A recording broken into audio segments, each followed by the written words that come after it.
Le 14 novembre 2022, une journée extraordinaire pour des enfants exceptionnels et tellement adorables. Le 14 novembre de chaque année, une journée mondiale du diabète. Une journée célébrée dans le monde entier et dans mon cabinet aussi à Harrouch City. C'était juste magique. Ravi de partager avec vous mon meilleur après-midi au monde. Regardez, Tibqa Khair.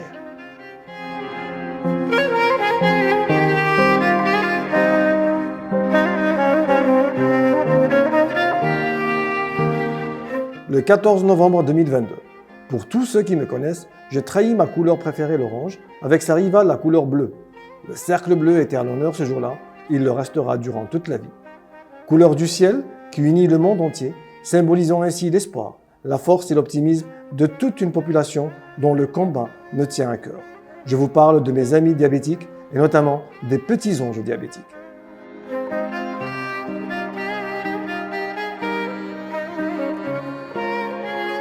Sous le slogan « Accès aux soins pour tous » et dont le thème est « Éduquer pour protéger l'avenir », cette journée mondiale des diabétiques, je l'ai voulu exceptionnelle, sous forme d'ateliers pratiques et amusants dédiés à des petits anges bien sucrés ainsi qu'à leurs parents.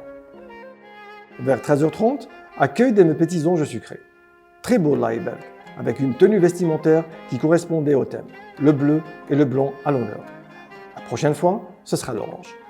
Avec un bracelet bleu à la main, un petit chapeau bleu sur la tête et après un petit câlin et une photo souvenir, nous avions entamé nos activités par le visionnage d'un dessin animé éducatif sur le diabète de type 1, suite auquel, et dans une ambiance bon enfant et interactive, une petite évaluation des connaissances s'imposait tout en corrigeant certaines lacunes et des idées reçues.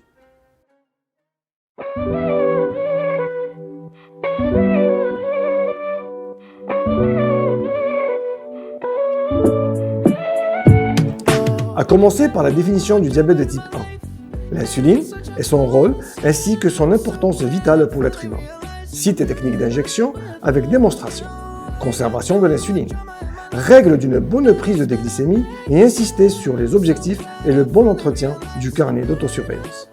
Suivi d'un jeu de rôle très amusant où je leur ai proposé de se mettre dans la peau du médecin et d'un parent qui accompagne son enfant chez son médecin traitant. C'était juste impressionnant et tellement mignon, mes petits anges sucrés. Pendant ce temps-là, les mamans suivaient un atelier spécial prise de parole avec la psychologue clinicienne Madame Lehwaoula, qu'elle trouve ici toute ma parfaite considération d'avoir accepté ma modeste invitation et de partager avec les mamans un petit moment, mais tellement grand par la richesse des informations et du soutien moral. Comment vivre avec un diabétique de type 1 au quotidien était le thème principal de la réunion. Contraintes et difficultés rencontrées, les défis relevés chaque jour. Une réunion de prise de parole qui a permis aux mamans de s'extérioriser, de s'exprimer librement et de dire tout haut ce qu'elles pensaient tout bas. Entre larmes et sourires, c'était une belle délivrance pour nos championnes mamans.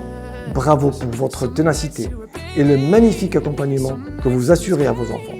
Fiers de vous toutes et même des papas d'ailleurs, car il y avait avec elles un papa d'un petit champion qui se reconnaîtra. Bravo monsieur, vous êtes un exemple à suivre. Après les mamans, retour à nos petits anges sucrés, et on présente leurs parents cette fois-ci, pour aller au fin fond de leurs pensées à travers des lettres à leur diabète et des dessins que je leur ai demandé de faire et laisser libre cours à leur imagination et d'écrire et de dessiner tout ce qui leur venait dans la tête. Et avec l'aide de notre amie, la psychologue, nous avions pu décortiquer chaque phrase, chaque mot, chaque dessin et chaque couleur utilisée. Nous étions agréablement surpris par le sourire dessiné dans chaque dessin et par les phrases pleines d'espoir et de détermination à continuer le combat, quoi qu'il arrive. Admiratif devant le résultat, d'arriver à dire que l'insuline, c'est la vie, raison pour laquelle nous célébrons le 14 novembre, date d'anniversaire de son inventeur, Beiting, avec son ami Charles Best, en 2021, 100 ans déjà. Après l'effort, le réconfort. Et le moment tant attendu par nos petits champions est enfin arrivé, le goûter surprise. Une collation soigneusement préparée par nos chefs et fidèles amis, talentueuse, généreuse et surtout professionnelle. Je cite Madame Abadalim, chef pâtissière par excellence à Slida, et Mademoiselle Céline Nejla, ingénieure en nutrition et diététicienne.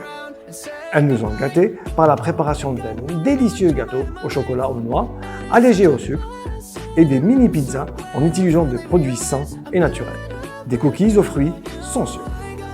Avant de déguster ce goûter gourmand, on a essayé de calculer les glucides que contenait chaque aliment et essayé de les convertir en unités d'insuline, correspondant pour chaque petit onge sucré présent. C'était juste fabuleux et le goûter gourmand était juste une tuerie. Respect mesdames pour votre soutien et votre engagement pour la bonne cause Rabbi Jazikum et merci pour la valeur ajoutée à notre événement. Tard dans l'après-midi, prenez fin cette magnifique journée inoubliable pour moi et j'espère qu'elle le soit autant pour toutes celles et tous ceux qui étaient présents. Dans une ambiance de fête et de joie, distribution de cadeaux à nos héros, tout en leur souhaitant succès et réussite et beaucoup de bonne santé. Des photos souvenirs autour du cercle bleu pour une union qui nous rendra plus forts sans nul doute. Hé, petits anges sucrés, n'oubliez jamais que vous êtes des héros. D'autres projets sont en perspective. Aidez-nous à les réaliser. Tarakabona.